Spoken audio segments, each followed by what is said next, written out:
नमो बुद्धाय।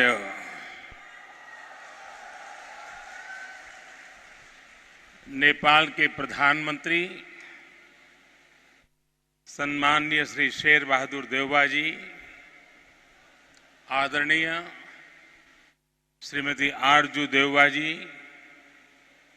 सभा में उपस्थित नेपाल सरकार के मंत्रीगण,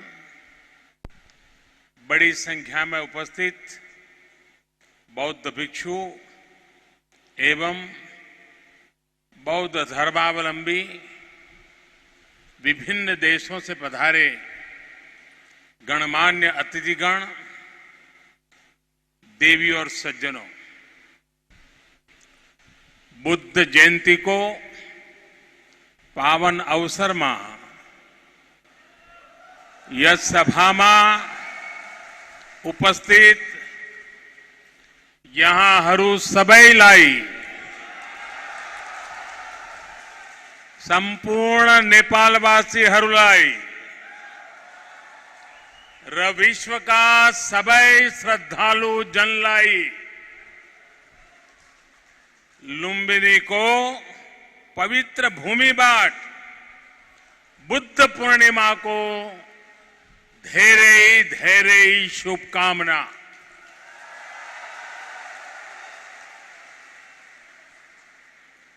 मुझे पहले भी वैशाख पूर्णिमा के दिन भगवान बुद्ध से जुड़े दिव्य स्थलों पर उनसे जुड़े आयोजनों में जाने का अवसर मिलता रहा है और आज भारत के मित्र नेपाल में भगवान बुद्ध की पवित्र जन्मस्थली लुम्बिनी आने का ये सौभाग्य मिला है। कुछ देर पहले माया देवी मंदिर में दर्शन का जो अवसर मुझे मिला वो भी मेरे लिए अविस्मरणीय है। वो जगह जहां स्वयं भगवान बुद्ध ने जन्म लिया हो, वहां की ऊर्जा, वहां की चेतना, ये अलग ही एहसास है। मुझे देखकर भी खुशी हुई कि इस स्थान के लिए 2014 में मैंने महाबोधि वृक्ष की जो सैपलिंग भेंट की थी, वो अब विकसित होकर एक वृक्ष बन रहा है। साथियों, चाहे पशुपतिनाथ जी हो, मुक्तिनाथ जी हो, चाहे जनकपुर धाम हो या फिर लुम्बिनी में जब जब नेपाल आता है, नेपाल अपने आध्यात्मिक आशीर्वाद से मुझे कृतार्थ करता है। साथियों, जनकपुर में मैंने कहा था कि नेपाल के बिना हमारे राम भी अधूरे हैं।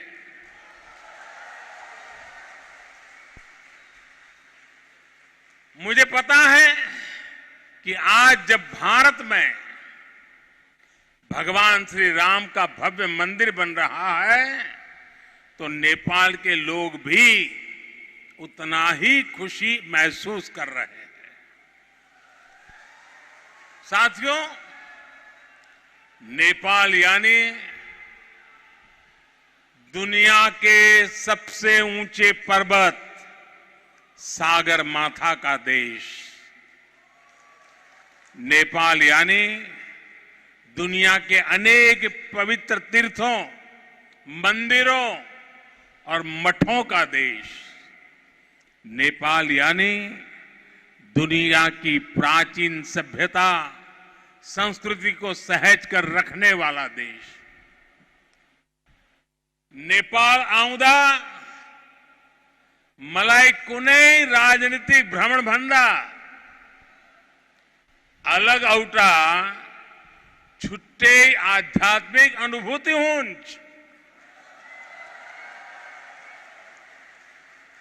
भारत और भारत के लोगों ने हजारों सालों से नेपाल को इसी दृष्टि और आस्था के साथ देखा है। मुझे विश्वास है अभी कुछ समय पहले जब शेर बहादुर देउबा जी, श्रीमती आरजू देउबा जी भारत गए थे और जैसा अभी देउबा जी ने वर्णन किया बनारस का, काशी विश्वनाथ धाम की यात्रा की थी, तो उन्हें भी ऐसी ही अनुभूति भारत के लिए भी होना बहुत स्वाभाविक है। साथियों, ये साझी विरासत, ये साझी संस्कृति, ये साझी आस्था और ये साझा प्रेम, यही हमारी सबसे बड़ी पूंजी है।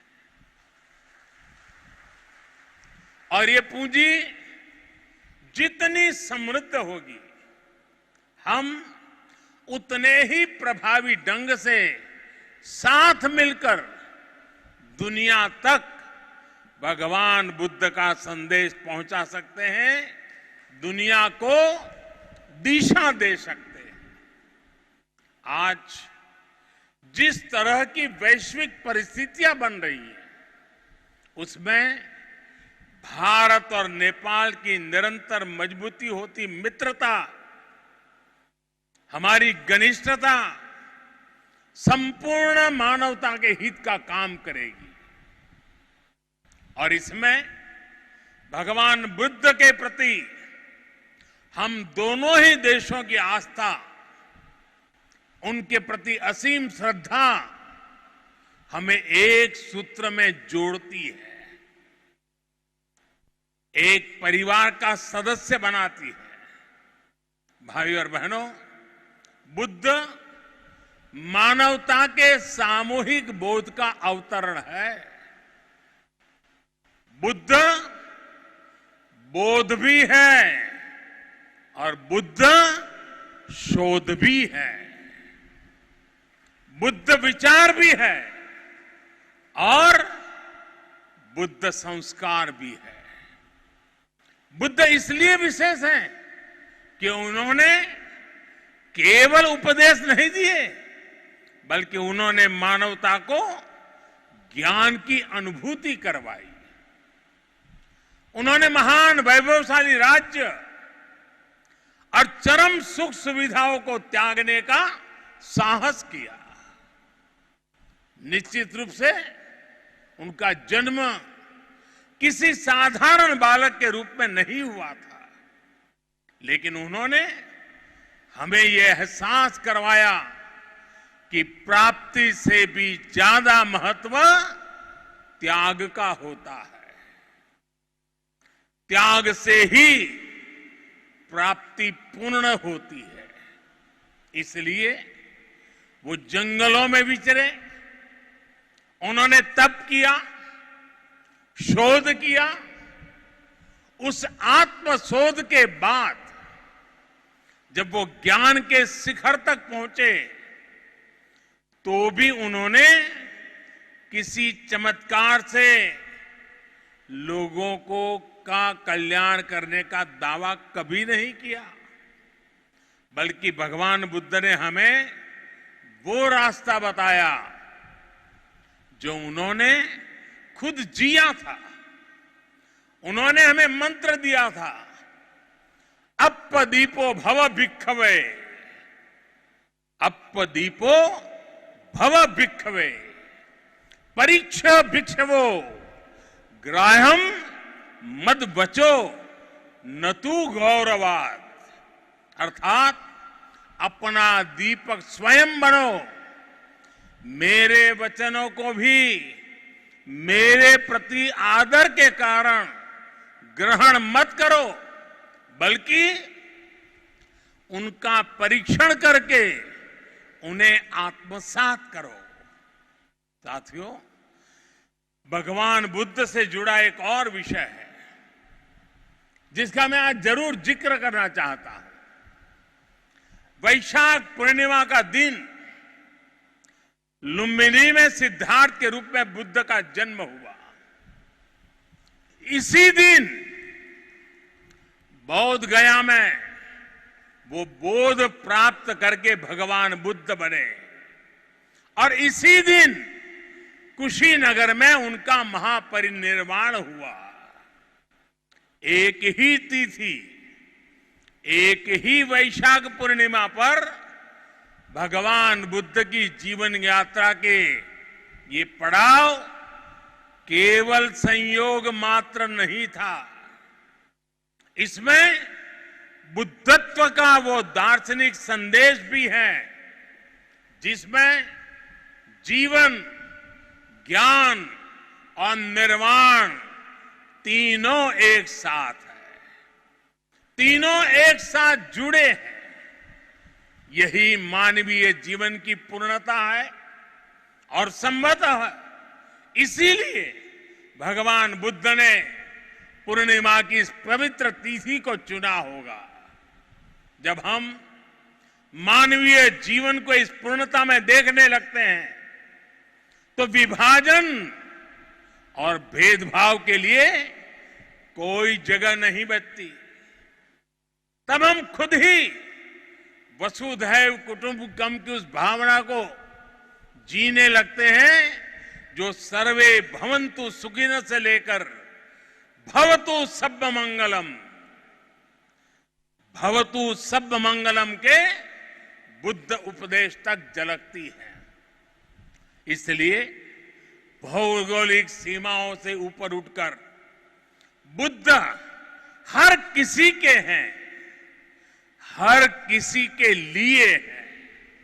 साथियों, भगवान बुद्ध के साथ मेरा एक और संबंध भी है जिसमें अद्भुत संयोग भी है और जो बहुत सुखद भी है। जिस स्थान पर मेरा जन्म हुआ, गुजरात का वडनगर, वहां सदियों पहले बौद्ध शिक्षा का बहुत बड़ा केंद्र था। आज भी वहां प्राचीन अवशेष निकल रहे हैं जिनके संरक्षण का काम जारी है। और हम तो जानते हैं हिंदुस्तान में कई नगर ऐसे हैं, कई शहर, कई स्थान ऐसे हैं जिसको लोग बड़े गर्व के साथ उस राज्य के काशी के रूप में जानते हैं। भारत की विशेषता रही है और इसलिए काशी के समीप सारनाथ में मेरी आत्मीयता आप भी जानते हैं। भारत में सारनाथ, बोध गया और कुशीनगर से लेकर नेपाल में लुम्बिनी तक ये पवित्र स्थान हमारी सांझी विरासत और सांझे मूल्यों का प्रतीक है। हमें इस विरासत को साथ मिलकर विकसित करना है और आगे समृद्ध भी करना है। अभी हम दोनों देशों के प्रधानमंत्रियों ने यहां India international centre for Buddhist culture and heritage का शिलान्यास भी किया है। इसका निर्माण international Buddhist confederation of India द्वारा किया जाएगा। हमारे सहयोग के इस दशकों पुराने सपने को साकार करने में प्रधानमंत्री देवबा जी ने उनका अहम योगदान है। लुम्बिनी डेवलपमेंट ट्रस्ट के अध्यक्ष के रूप में उन्होंने इंटरनेशनल बुद्धिस्ट कॉन्फेडरेशन को इसके लिए जमीन देने का निर्णय लिया था और अब इस प्रोजेक्ट को पूरा करने में भी उनकी ओर से पूरा सहयोग किया जा रहा है। इसके लिए हम सभी हृदय से उनके आभारी हैं। मुझे खुशी है कि नेपाल सरकार बुद्ध सर्किट और लुम्बिनी के विकास के सभी प्रयासों को सहयोग दे रही है, विकास की सभी संभावनाओं को भी साकार कर रही है। नेपाल में लुम्बिनी म्यूजियम का निर्माण भी दोनों देशों के साझा सहयोग का उदाहरण है। और आज हमने लुम्बिनी बुद्धिस्ट यूनिवर्सिटी में doctor Baba Saheb Ambedkar chair for Buddhist studies स्थापित करने का भी निर्णय लिया। साथियों, भारत और नेपाल के अनेक तीर्थों ने सदियों से सभ्यता, संस्कृति और ज्ञान की विशाल परंपरा को गति दी है। आज भी इन तीर्थों में पूरी दुनिया से लाखों श्रद्धालु हर साल आते हैं। हमें भविष्य में अपने इन प्रयासों को और गति देनी होगी। हमारी सरकारों ने भैरवा और सौनौली में इंटीग्रेटेड चेकपोस्ट बनाने जैसे फैसले भी लिए हैं। इसका काम भी शुरू हो गया है। ये पोस्ट बनने के बाद बॉर्डर पर लोगों के आवागमन के लिए सुविधा बढ़ेगी। भारत आने वाले इंटरनेशनल टूरिस्ट ज्यादा आसानी से नेपाल आ सकेंगे। साथ ही इससे व्यापार और जरूरी चीजों के ट्रांसपोर्टेशन को भी गति मिलेगी। भारत और नेपाल दोनों ही देशों के बीच मिलकर के काम करने के लिए ऐसी अपार संभावनाएं हैं। हमारे इन प्रयासों का लाभ दोनों देशों के नागरिकों को मिलेगा। साथियों, भारत और नेपाल बीच को संबंध हिमालय जस्ते अटल छे। हिमालय जति के पुरानो छे। हमें अपने इन स्वाभाविक और नैसर्गिक रिश्तों को हिमालय जितनी ही नई ऊंचाई भी देनी है। खान पान, गीत संगीत, पर्व त्योहार और रीति रिवाजों से लेकर पारिवारिक संबंधों तक जिन रिश्तों को हमने हजारों सालों तक जिया है, अब उन्हें साइंस, टेक्नोलॉजी और इंफ्रास्ट्रक्चर जैसे नए क्षेत्रों से भी जोड़ना है। मुझे संतोष है कि इस दिशा में भारत नेपाल के साथ कंधे से कंधा मिलाकर काम कर रहा है।